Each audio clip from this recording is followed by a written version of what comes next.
Thank you everybody for joining. I'm glad everybody is here. Welcome to the 7th edition of our Hedera Ecosystem Spotlight. Today we are joined by Matt Smithies, Nate Weston, and Tyler Coté. Please correct me if I'm pronouncing any of those wrong. And today we're going to be discussing building on Hedera and how everybody is utilizing Hedera's infrastructure, native services, and intrinsic capabilities, what they've built to date, and what they're planning to in the future.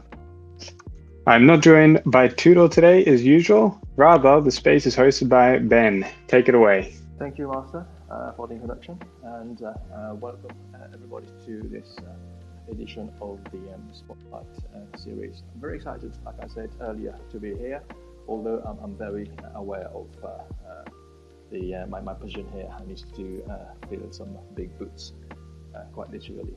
As you know, Big T is the tallest member of the team. Yeah, big boots indeed. But I'll do my very best to try to.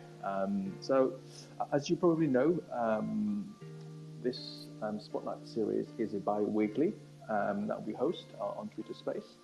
And as Master mentioned, we have this to actually give an opportunity for all community members to come and share their stories as they build on the Hashgraph.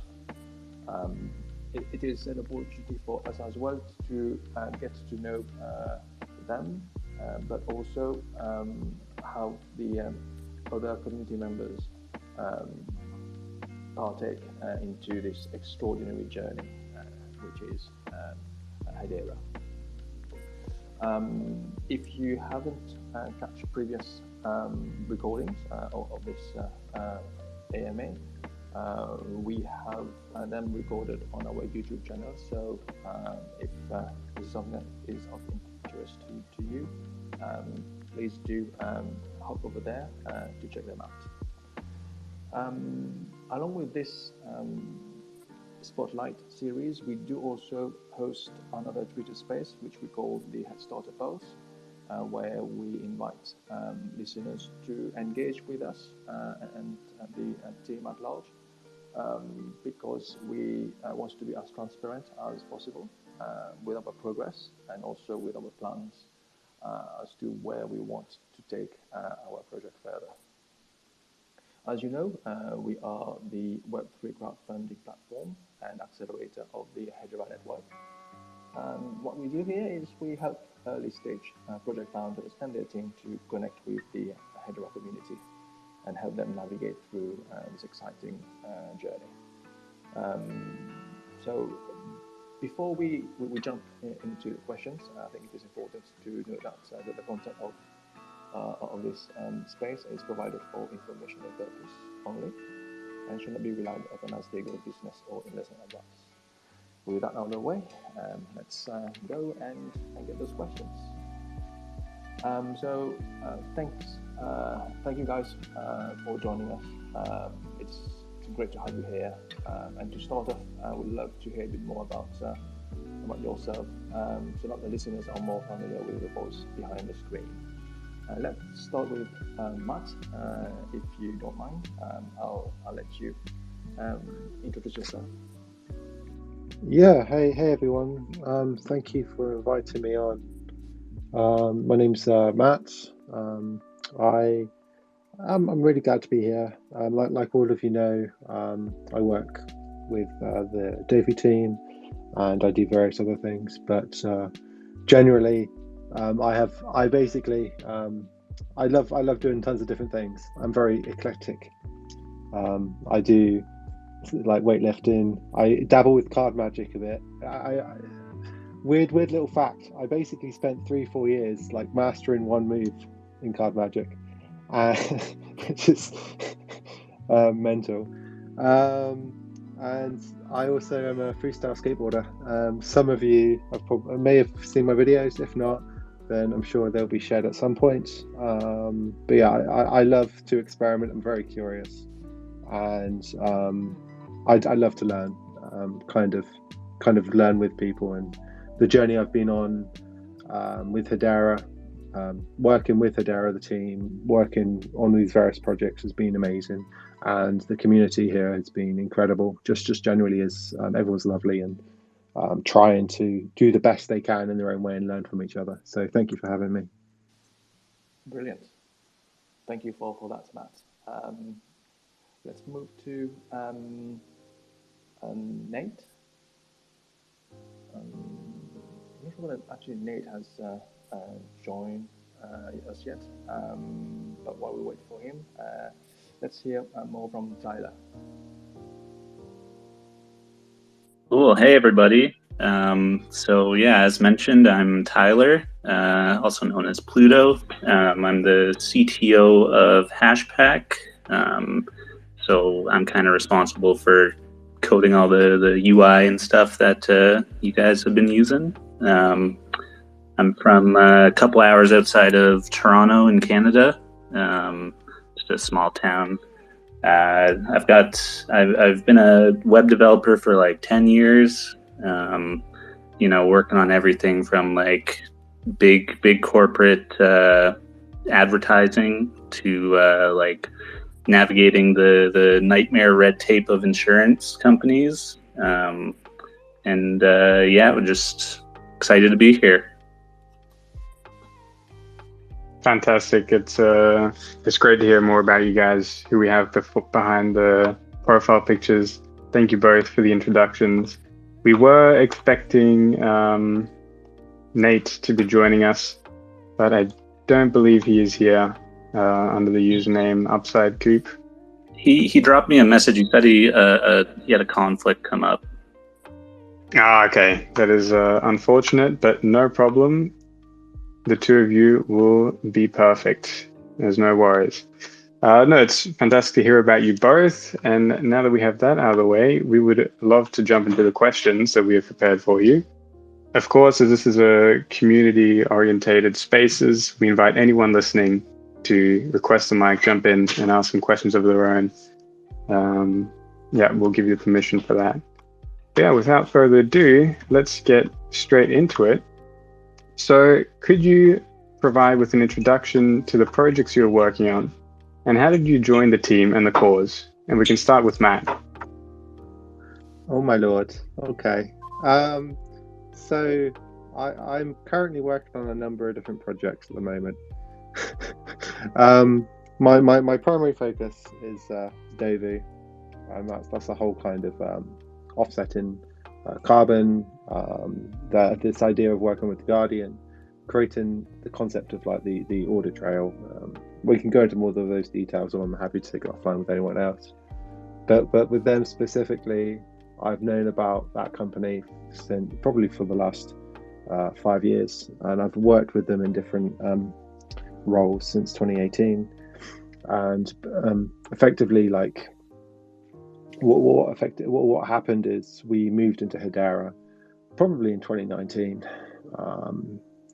and at the time it was very simple, just using consensus, because the thing is, at the time I was building out my own SDKs, Trust Enterprises, if anyone's heard of it, and then I kind of got very excited by certain technology, so I kind of dragged DOVU along for the ride, and it's been a bit mental ever since.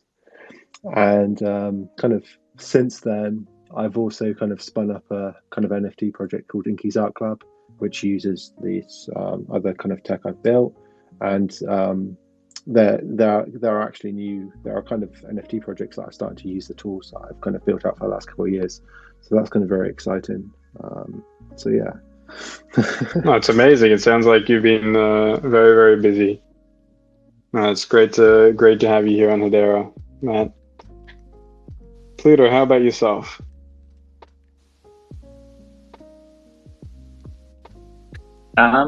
So kind of, I pretty much only work on Hashpack.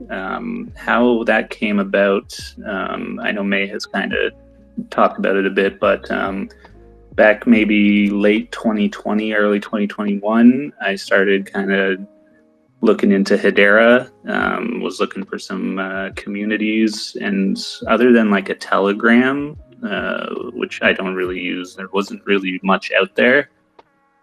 So I created a Discord community, and it kind of started ballooning, and eventually builders started joining, and we kind of started all talking, and one thing led to another, and we started making a wallet, and yeah, from there it's just kind of snowballed into what is today Hashpack. Wow, that's amazing. So it wasn't anything planned. You were No. just along for the ride, and it just happens. Yeah, very, very organic, yeah. And what's the name of the, I'm sure everybody knows, but I'll ask just for a plug. What's the name of the server you started? Club HBAR. Okay, fantastic. Yeah, I'm sure everyone here is familiar with the server. That's really nice to hear. Ben, would you like to take the next one? Yeah, sure. Matt, I think you've brushed slightly over that. But how long have you been developing on Hedera? Well, this is the interesting thing.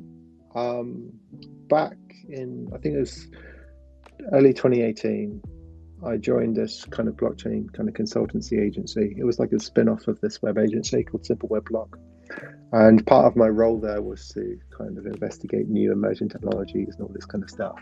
And it turns out that I was actually working with the original SDK, the Hashgraph SDK that it came out, and then I was messing around with that.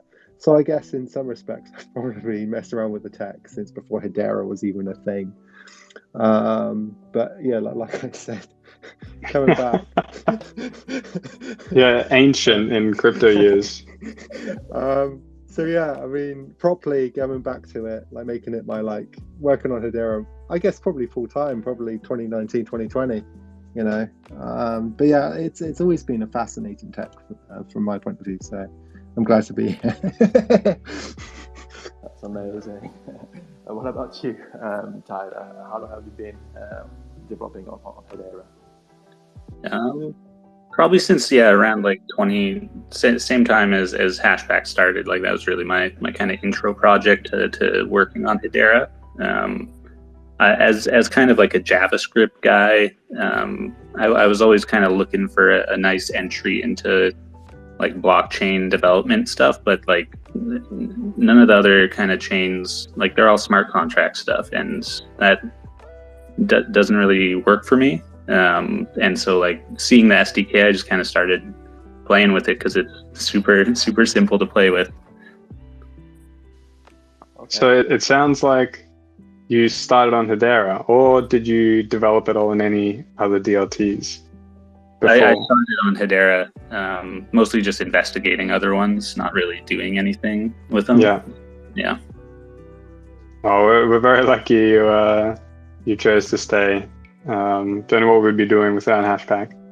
And how about you, Matt? Had you been developing it all on any other DLTs before coming to Hedera? I mean, the kind of blockchains and things. So, like more ancient history. I started on Ethereum, and like the first kind of blockchain company I kind of worked with was this dApp called Blockmason, and their kind of vision at the time was, the credit protocol on like the blockchain. And it was kind of fun, and then you kind of realize that it doesn't really work on Ethereum at all. But then I've also done I've also contributed to kind of other dApps on Stellar, Polygon, other little bits and bobs really. But yeah, and then I kind of slowly migrated into kind of Hedera because it's a completely different way of working. Because as much as I enjoy kind of smart contract kind of development and work, you realize if you make a mistake, you can't change it, and you can lose people a lot of money very quickly. And that's something that I didn't really want to do, so I kind of guarded myself against that by going to Hedera and focusing on Hedera for the last 3 years.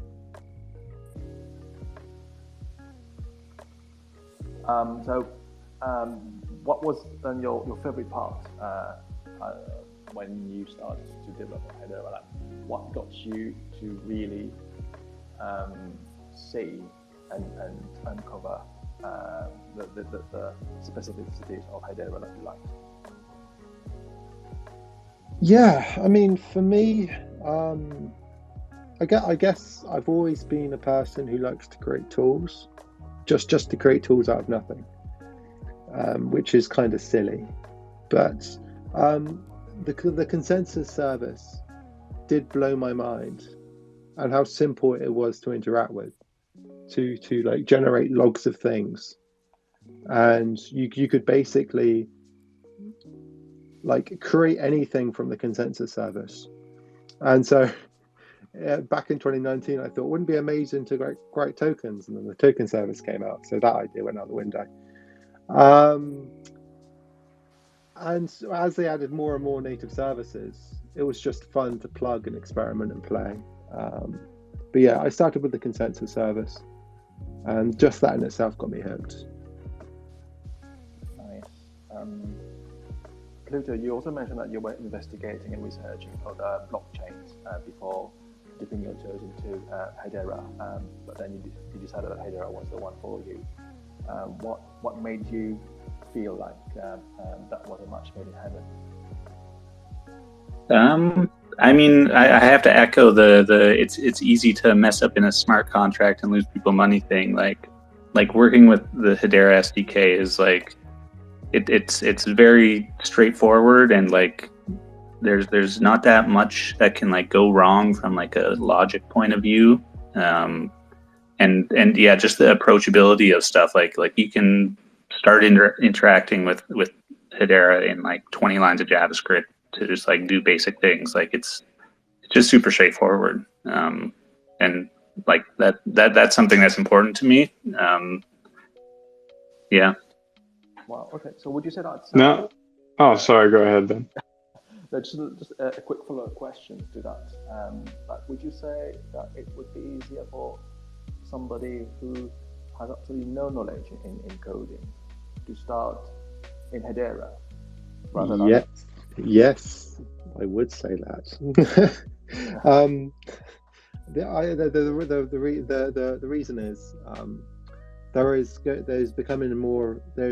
are tools that are coming out that are creating more of a no-code contingent.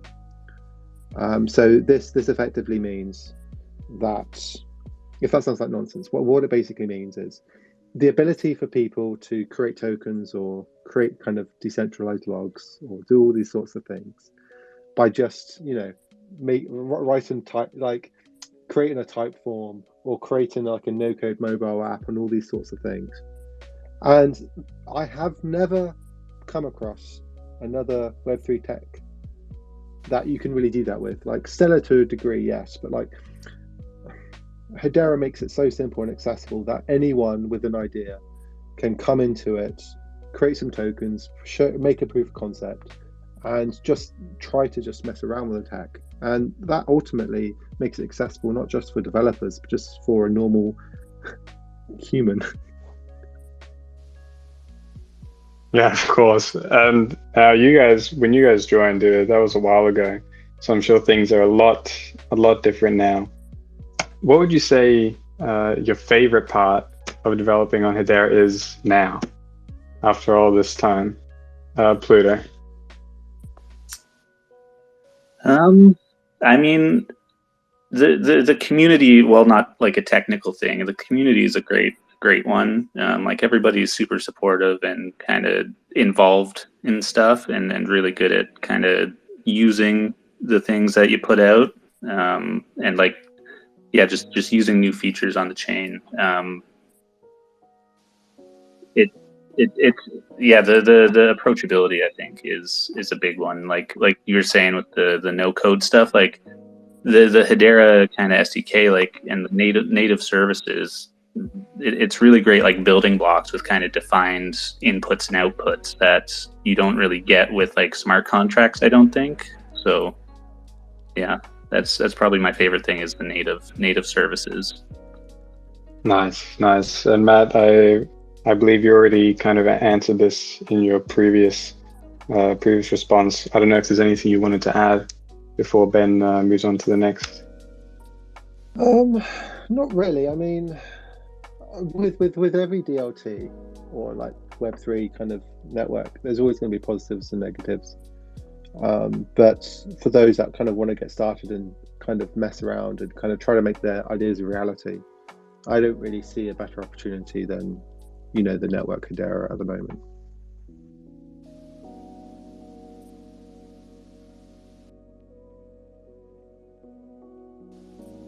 Sorry, Ben, were you? Yeah, I was about to ask Matt that.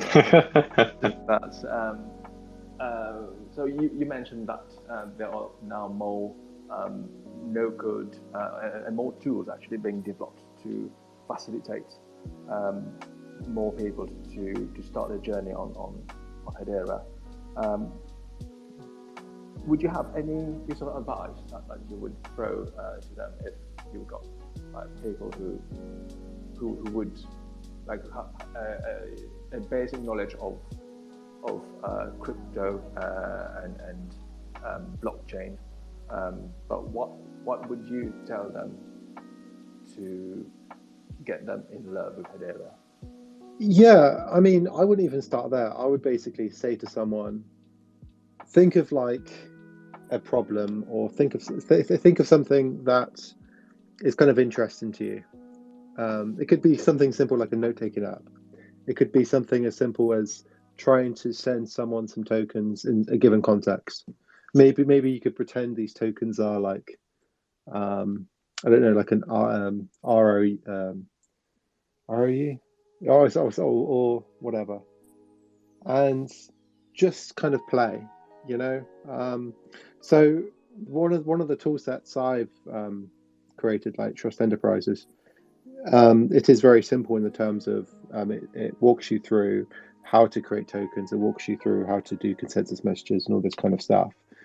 And as a result of that, there are kind of projects such as HBarVox who have actually created their entire system. And for those who don't know, HBarVox is this kind of this Twitter bot that allows you to bid for messages. And that entire system is completely no code, and it uses and it's very fortunate to use Trust Enterprises behind the scenes. And then when you kind of send the messages, you get an NFT of that message. And to kind of do that all in no code is kind of insane with somebody who just doesn't program. And so there is a lot of opportunities for people just to maybe even create a type form that sends a token to someone that's like an email, or like you write a note and it gets saved to the consensus topic. It's just trying to find a silly little thing that you want to kind of itch and try to build towards that in the context of Hedera, because if you don't do that, then it doesn't really become tangible. It doesn't really become like it's worthwhile. But then if it's more of a real something tangible, then and concrete even, then it may just build into a proper project. Yeah. Sorry, that was a bit vague. No, absolutely. I can relate to that, Matt. So basically, my role in HeadStarter is that we screen early stage projects who want to build on Hedera and obviously need some kind of support, whether it be legal, marketing, funding, or technological. But at the real beginning, there's this question, right? Is that project viable? Are they trying to solve a real world problem? And I think it all starts from there. So if there is no fundamental reason why those projects need to exist, then it's no point, to really go even further in that discussion. And that is something that we sometimes get very carried away because of the tech. So it's like this. We are just running after new shiny stuff, but we can't lose sight of the fact that we have this tech, which is amazing, and we can use it to really solve real world problems. And And it can be a little problem, small ones, or it can be huge problems. But I think this is a key question. Yeah. Sorry, Ben. What did you? Sorry, I'm not sure if anyone else can hear, but you're cutting up a bit for me. Oh, okay. Is that? I don't know if there's perhaps a better spot you can find. Okay. Yeah, maybe I should move. Well, while you find a new spot, Tyler, how about yourself? What's a tip you would give to someone that's just starting their building journey on Hedera? Yeah, so I would say the first thing you should do is kind of like go to the Hedera documentation and kind of like religiously read that, like every single feature that Hedera has, like read about its capabilities, because like that I find kind of would really inspire people a lot to understand what you can do with Hedera and kind of maybe inform your ideas going forward. Like there's nothing worse than getting halfway through building a project and then realizing it doesn't work the way you thought, you know? And like, you know, maybe you come across the crypto allowance feature and be like, oh, hey, I could use this in this way. And like, that's kind of a novel use of this, you know? So the documentation is a big one. I see lots of questions from developers kind of like, how do I do this thing? And it's like, it's spelled out pretty clearly in the docs how you could do that. And so getting familiar with that. The docs aren't meant for reading, Tyler. It's just like the FAQ. Sure. Yep. Ben, how are you doing? Let me know if you can hear me now. Is it better? I can hear better, and I apologize if that was just on my end. But yeah, I can hear you a lot better now. Okay, all right, cool. So let's move to the next question. Matt, what are new features that you are excited about that is coming soon to Hedera? Well, if this was a week ago, or I think 2 weeks ago, and the council didn't deny it, I would have said buyable tokens. But unfortunately, the council said no to that, so that makes me quite sad.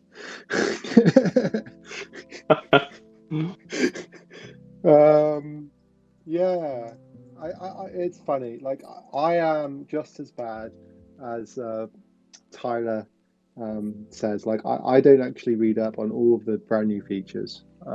I am excited about contracts and getting into contracts more. But I think like anyone else, it is tricky to kind of keep on top of every little thing that's like coming out.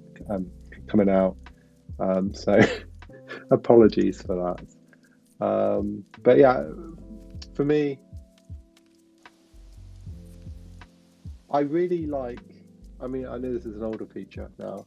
I really like royalties in NFTs. And I firmly believe that there are tons of use cases where royalties haven't even been explored to their fullest potential. You know, the ability to send other agents in your network tokens through different transfers and things, that probably has so much potential that no one can even grasp it probably for the next 5 years or so. I remember I was talking to someone a while back and they were saying, oh, you could use the royalty feature for offsetting carbon on the fly. So if you had like a carbon token and it moved through like a supply chain, the royalty would be its offset that would pay into an account or something, you know? So it's kind of bonkers ideas that will just come from creative people sitting down and just like messing with the technology. Oh, that's very interesting. Very creative way to use royalties in NFTs. Actually, I haven't thought about that. Speaking of NFTs, we at HeadStarter we also have our in-house dev team, Builder Labs, and they are coming up with some really interesting new features regarding NFTs, particularly with the randomization of NFTs at time of mint. and that will be something that we will introduce with the first mint of Earthlings on the HeadStarter platform. So shameless plug in here, guys. Sorry, but I thought that it was too good to be missed. Pluto, what feature are you excited from a Hashpack perspective? Yeah. So, I mean, there's obviously the permission node stuff and the direct stuff, and that's all really exciting. I think more than features on the network, I'm just excited to like see people using the network for stuff. Like, I mean, as much as everybody loves like money and stuff, I think just using the Hedera network for like financial use cases is really selling it short. There's a whole bunch of like non-financial use cases that just haven't been explored on I mean, blockchain in general. Like you could use the Hedera consensus service for all kinds of stuff, and like all these other native services. Like there's so much you can do with it, and like having a kind of digital identity system, like sky's the limit with kind of this stuff. And on the subject of royalties, there's one kind of thing that I haven't seen anyone do. You can actually have like 2 levels of royalties. So you could have an NFT with a royalty, and then the token that is the royalty could have a royalty itself, which I haven't really seen anyone take advantage of. And as much as calculating royalties is the bane of my existence, I think there's some creative use cases that could be done there. But yeah, mostly it. Very cool. I had no idea. It's like an inception of the royalties. Matt, I see you have your hand up. Yeah, I mean, I just wanted to add one more thing. One thing I'm kind of low-key I've been excited about for the last couple of years now. It doesn't really have a name, and everyone argues on what it is, but I like to call it this idea of dynamic NFTs. You can think of more of like historical tokens that hold history. So this idea of imagine an NFT project where every single mint of a token is tied to its own unique topic ID, and then from that topic ID you can basically add messages in like a structured way, and so you could effectively have an entire NFT collection where every single token has its own personalized history over time. And so it's like, imagine your car with every single repair it's had on it, every single check, anything you could imagine, any real life entity, and tokenizing that with these kind of methods is something kind of fascinating to me. Whether or not it'll come to fruition or not, time will only tell. Definitely, it's things like that you think about and you just become super bullish, even in a market like this. Before we moved on, I saw a question that was posted in the comments for Tyler. PureCrypto.hbar is asking, where are the docs at again? Would like to do more of my own due diligence and researching for my own projects before asking the community. If you just Google Hedera documentation, it'll show up. It's like, I don't have the URL handy, but it's like Hedera docs.hedera/API. I'm not sure off the top of my head, but just Google it, you'll find it. There you go. Thank you for that, Pluto. We also have Oliver, who just joined us. Hi guys, thanks for having me up, Chiller, or Master Uruguay. Hey. I'm just bringing up a point there, talking about NFTs earlier with real life function. Well, I just want to mention Tune FM, music, NFTs with royalties attached. Just that you might bring it into the conversation, maybe, Master Uruguay, because I think it's a fantastic real world function. And I don't know, how do you want me to work this in, Oliver? I'll leave it up to the master. I think it's up to you and your pal Scalia. Yeah, absolutely. It was him that put me up to it. Always finding a way. Okay, thanks. Bye. No worries. Yeah, Ben, did you want to take on the next question? Yeah, sure. Matt, in terms of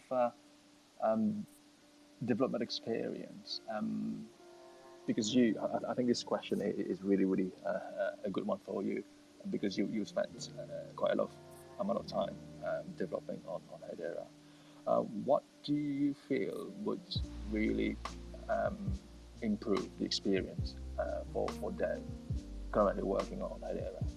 Well, I think it's not so much the experience. I think it's more education, because ultimately Hedera is its own technology, and so everyone that comes to it for the first time, it is a new thing. One positive generally is that because it's a simpler system to use than smart contracts, as an example, it is easier for people to get onboarded and kind of experiment and play. However, one big item I've worked on it a bit. I obviously can't dedicate a lot of my time to it. Is how do you support other developers who are working in completely different languages to work on Hedera? So like using a developer talk API that you could just hit up through your own native language if you're using something exotic or something like Haskell or Clojure or something along those lines. If that gap can be bridged more, then I'm sure that more and more people. It's all about access. Like how do you give someone an interface that they're used to, and allow them to bridge into a technology without them necessarily having to invest the money all the time to learn. I do believe that we've made huge strides. So this isn't really a complaint by any means. But once we have tools and systems that are, let's say, what's the word? Never mind. Once we have tools and systems in place that are completely stable, that kind of can solve these problems, then it's going to probably be more attractive to a whole range of developers outside of crypto completely. And that's really the target I believe that we should go after. Nice. Yes, no, absolutely. I think the more we democratize the tech around Hedera, make it more accessible to the common layman, more and more people will more easily revolve around Hedera and be attracted to start providing solutions to it. Pluto, any thoughts that you want to share? Yeah. So I think the education one's a good point. And I mean, kind of adding on to my point about non-financial use cases, like I guess the reality is that like crypto has a bit of like an identity crisis outside of crypto circles. Like if you bring up crypto as a technology in like a normal kind of dev community, like you get ripped apart for saying like stuff about like Ponzi schemes and all this stuff. And like I think changing that kind of perception is really important to bringing devs into the space. And like the ideas that you could maybe like replace account systems with like Hedera, or like in-app payments, microtransactions, like digital asset management, like all that stuff is like it's not about money, right? Like it's about systems and like having more efficient kind of plug and play systems for these things. And I think changing that is probably one of the biggest ways you can get more interest into this stuff. Is like it's not always about making money, right? Like it's about building quality systems. Definitely, that's beautifully said. I totally agree with that. Now, I find Hedera, I'm sure many do, Hedera in general seems to be underappreciated. But what's one technical aspect that you really appreciate or you think is amazing that is also underappreciated? It doesn't get mentioned enough. Matt, did you want to go first? Now this is going to sound like crazy. I really like how quickly you can deploy smart contracts and test smart contracts and testnet. Like you can literally write a smart contract and press a button, get it deployed, test it out, and have this constant feedback loop. And you can actually test your code against testnet in real time. Where if you are on like Polygon or if you're on any other EVM, you just can't do that because you'd have to use your own local system. So the ability to kind of do that is, I find unbelievable. So like when I'm writing smart contracts in Hedera, I can like write something, I can click go, it will test it in real time against testnet, and then I make a change, deploy it, and if the tests fail, I can either change the tests or I can change the actual code itself. And that feedback loop is rapid, and you just cannot do that on any other network. And that's something I'm buzzed about, and I've never really talked about it. Wow, that was very interesting. I had no idea, Matt. So I guess I appreciate that as well. Tyler, how about yourself? Yeah, so the best thing to me is the transparency of transactions of the native Hedera services. Like if you like go to do like buy an NFT on something in Hashpack, like we'll show you exactly what is happening in that transaction. You know, like you are sending this much, you are getting this, and that's all that's happening. And like there's no hidden stuff that's going to steal all your money in there. Like it's defined exactly, versus like, you know, like opaque smart contracts that kind of you have to trust the person. Just being able to know exactly what's happening in a transaction, I think is huge for like, you know, normal people to understand what they are agreeing to sign, you know. Definitely. And this might seem like a silly question, but are you also able to see, because you mentioned before the royalties, are you able to see those kind of details as well? Yeah. So it does take a bit more kind of processing on our end, kind of to parse all the royalties and stuff, but it is all there. Yeah. Wow. And how about the royalties of the royalties? Yeah, that's very true. Amazing. We appreciate the work you guys put in. Thank you for that. I may have to do something like that to mint you, Pluto. See how far we can take it. Before we move on to the next question, I see Hashbar has also joined. Grab the mic. Go ahead, Hashbar. Is there something you wanted to ask our guests? Maybe not. But I see Greg Skelly is also requesting the mic. So I'll try granting permission before we move on.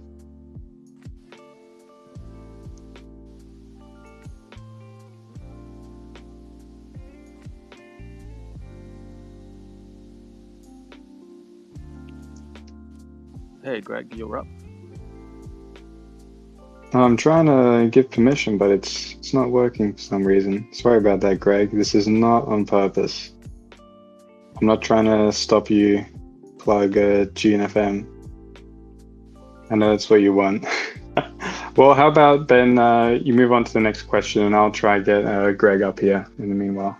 Yeah, sure. Can certainly do that. There have been many updates in the past year. So we've moved with extraordinary speed, and that has really introduced new avenues in Hedera, namely DeFi. How did you see these changes from your perspective? But also both from developing, introducing them within Hedera, but also how do you think the community welcomed those new features? Matt? Yeah, so I would probably say the biggest feature set, the service, was obviously the contract service that came out last year. And it was fascinating because you have this idea you can combine native tokens with like a smart contract service, which in itself is utterly fascinating because there are challenges. I probably won't go too deep into the challenges of that, but this idea of you can own your tokens on your own account state effectively. I mean, you have this little bit of, you carve out a little bit of space, as Lehman says, and that's where you keep all your tokens. And at the same time, you can communicate with contracts. And the crazy benefit of that is because your tokens effectively are outside of the contract. If the contract gets hacked, you don't lose your tokens. Obviously, I'm sure there will be ways and methods and hacks and things that come out in the future. But this kind of state of in the EVM world where all of your property, all of your tokens are actually embedded into the contract itself, you could potentially be at risk in case the contract gets upgraded. Now, admittedly, I'm going into the weeds a little bit, but the contract system coming out, combined with how tokens move in and out of it, has been fascinating to see. And obviously, the primary challenge has been you can't take, for the most part, currently you can't take code and dump it into Hedera and expect DeFi to prosper. Immediately, there is an element of learning there while we gather more momentum, but it's a really interesting model to see. Absolutely, I think we're all very much awaiting a big DeFi explosion in Hedera, and I think Hashpack is well placed to play an important role to see that happening. So, Tyler, would you like to share with us some of the updates of this year that you've been working on?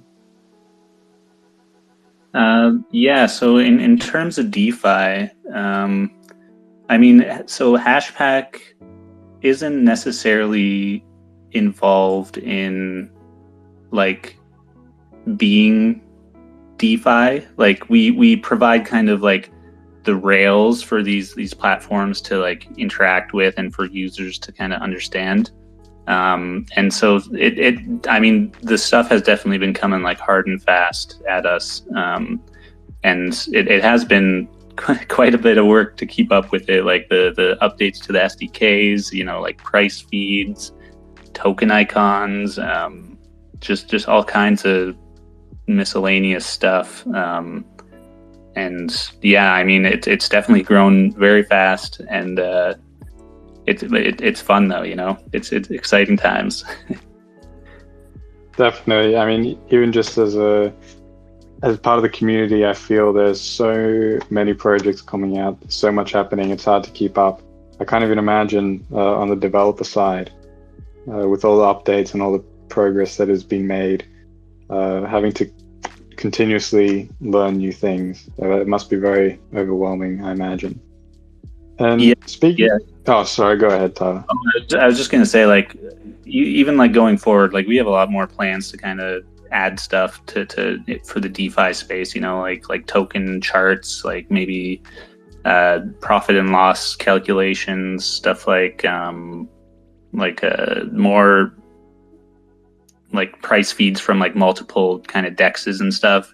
The infrastructure for that kind of needs to be built out, but yeah, a lot of stuff going on. Greatly look forward to that, Tyler. I'm sure you guys will do a great job.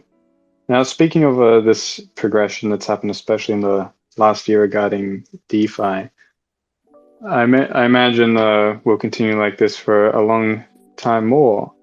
Do you think, this might be crazy, but do you think that EVM-based smart contracts will eventually become obsolete and the Hedera native services will be the only thing used? Do you think you could ever reach that point, Matt? No. Alrighty, moving on. No. I will expand. Go ahead. When we consider the multi-chain world, all the different ecosystems, Ethereum, Polygon, like everything, we have talent everywhere. You know, it doesn't take me a while. It doesn't take me that long to actually dig and find some incredible Ethereum developers creating like the next kinds of financial instruments. You know, and there are so many things that have not been created on contracts, and that in itself, as basically, you know, Vitalik said about smart contracts or Ethereum, it's like macros. These contracts you create that have this logic that stays immutable over time. That in itself will never go away, and it continues to grow.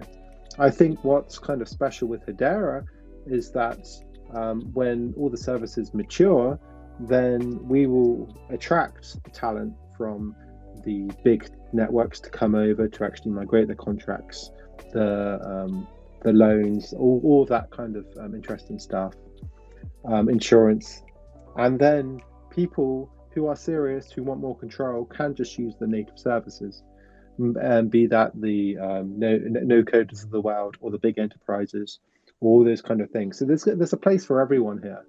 But to say that smart contracts are going to disappear will never happen, because, you know, this is where financial primitives and other kind of primitives for the world will be created are through smart contracts. And for the ability for these things to be migrated to different chains, that's extremely powerful. And if we don't have that, then we don't have we will have a divide between us and the others. And we don't want that. We want to bring people over the chasm, as it were. Yeah, definitely. That's a great point. Tyler, did you want to contradict this view? No. I don't think smart contracts will become obsolete or disappear. I just think that as kind of these services mature, like there will be less of kind of going to smart contracts first versus being able to do things natively. And I mean, even I'm not a smart contract developer, but I believe it's kind of like a hybrid approach now. Even like smart contracts tie into these native services. So, I mean, it's kind of like a middle ground. But I mean, you're never gonna have predefined native services that can encompass every single thing you want to do with smart contracts, right? Like there'll be custom stuff. The macro thing, I think, was a great point. Like being able to maybe wrap stuff up into a single call, like multiple complex instructions. So. All righty. Thank you for that. Ben, did you want to go next? Yeah, sure. If you were to be building a new killer project on Hedera to leverage the tech and build value, that wouldn't be possible on other chains. In your mind, what would your killer app look like? It would probably be a carbon offsetting marketplace as utilized in the Guardian. Oh wait, I'm already doing that. I knew it. This feels kind of like a redundant question because you guys are working on killer apps already. I know. I mean, you've got the best here. Unfortunately, Nate couldn't make it, so I mean, you've got the two best of us three here, so it's fine.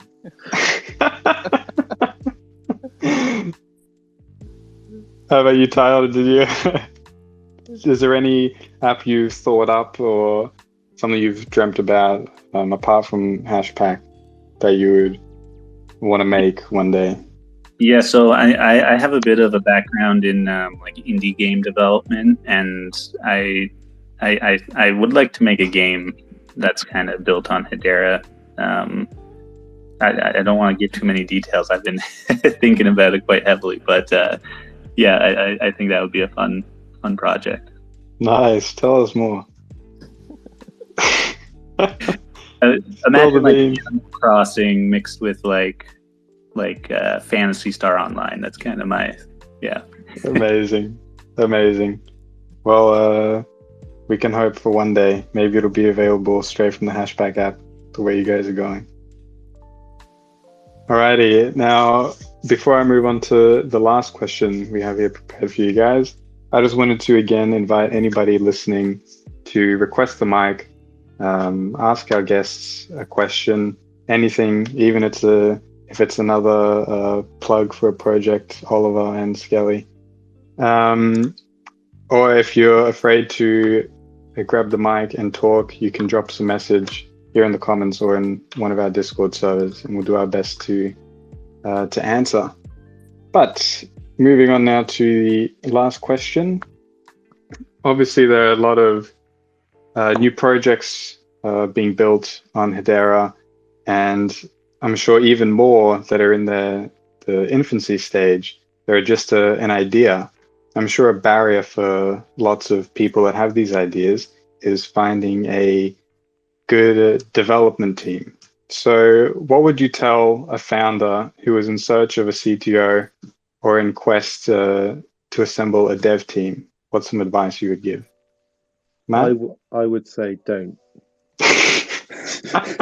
The CTOs are terrible. Don't deal with them, and they're expensive as well. Don't deal with them.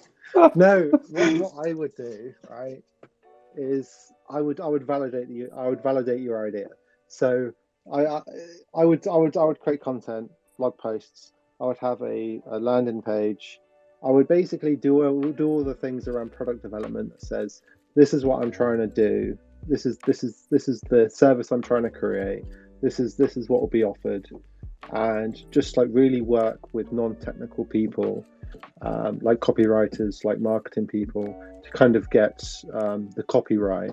And then you would effectively have your kind of sign up button, like get an email or potentially a Hashpack integration or whatever. And then at that point, you can validate ideas, because the last thing you want to do, or anyone wants to do, is potentially bring someone in who could overcomplicate your vision or cost you money with an idea that may or may not work. Now, of course, there'll be a time where you need a dev team, but it's all validation, and trying to do as much as you possibly can without the external help. And many of you, some founders out there will be lucky to have a developer friend. But one has to also realize that not every developer is equal. There are people that will be able to make it all the way to be a CTO, and some people that can only make it part of the way, and that's completely okay. Everyone is in their different parts of their career. But in short, like I said, it's just how can you prove what you're doing is like a real service that will kind of bring people value over just trying to build the thing. Definitely, one step at a time. No need to rush into anything. How about yourself, Tyler? What's some advice you would give? Yeah, I kind of echo the validate the idea stuff. If you get past that part and actually want to like hire some people, I would maybe reach out to existing projects and ask for references. Like if they know anybody who is familiar with Hedera who's kind of like free. Because like I think probably the one thing you don't want to do is just hire like a random team that has no experience with this stuff, because like there are intricacies and like ways you should be kind of doing stuff. So yeah, I would just say look for references. Yeah, I think that's great advice. Maybe even hop into one of the Hedera servers and ask around. We actually just had another question come in from Cuz-O. Is asking, what is it going to take for the term Hashgraph to be on the mainstream media, just like the term blockchain is? You could go between and call it the graph chain. You know. I don't think that's going to catch on. I don't know about that one, man. People would go to Hashgraph, and there we are. Well, what about you, Tyler? I think part of it's changing that identity that crypto has to people. Like the first thing is kind of making these mainstream outlets stop writing about $1 million NFT that's worth $20 now, you know? Like yeah, good luck. Yeah, no, definitely. It's just like you mentioned before, changing the way people view the space. one step at a time. I'm sure we'll get there, where Hashgraph will be known just as well as blockchain. Well, those are all the questions we had gathered for you two. You've been fantastic. Thank you for the insightful answers. Ben, I don't know if you had thought up any more questions in the meanwhile. If there's anything you wanted to ask. No, like you said, I think we've covered everything here that we had in store for our two guests. And I would like really to thank Matt and Tyler for joining us today. Very insightful, highly educated. I think we've learned so much from them, and it's quite rare, I think. Well, I'm talking for me, a personal view, that we have devs on our AMAs. I think we should do that a bit more of. But I would also like to thank everybody who's joined us today. And if you like what you heard, you can check out our last episode where we were joined by Hedera Ecosystem, popular names that you are very familiar with, such as Hashpack the Moon, Coinman, Ash Barbarian, and Hedera Dave, who are all present, and they're all sharing their own stories about their journey in Hedera. So you can find our previous episodes on our YouTube channel and Twitter. Please do give Matt and Tyler some love on their socials. They are I was gonna say the building blocks of Hedera. But yeah, they really are doing a fantastic job here together with great applications being built for us, the community, to enjoy. We will see all of you next week for our HeadStarter Pulse, which is our bi-weekly community AMA. Until then, take care. Yeah, we look forward to it. We super appreciate your time, Matt and Tyler. It's been fantastic having you on. Are there any closing remarks you have before we end the space? I just want to say thank you for inviting me on. It's been a pleasure, and it's always fun doing these kind of spaces with everyone. I just want to say if there's anyone out there who wants to get in touch with me, whether it's regarding the projects I'm on, or if you're interested in kind of doing a project yourself, I'm more than happy to kind of help guide you and kind of show you the way to a degree. Just DM me either on Twitter or on Discord, and more than happy to do so. And so yeah, thank you again. It's been a pleasure. Yeah, I just want to say thanks as well. If anybody's kind of building on Hedera and interested in integrating with Hashpack, just reach out on Discord and we can help you out. There you go, everybody. Reach out, ask your questions, and if anyone you know has an idea, you know where to direct them to. It's been great having everybody. Thank you for everybody that joined, and take care.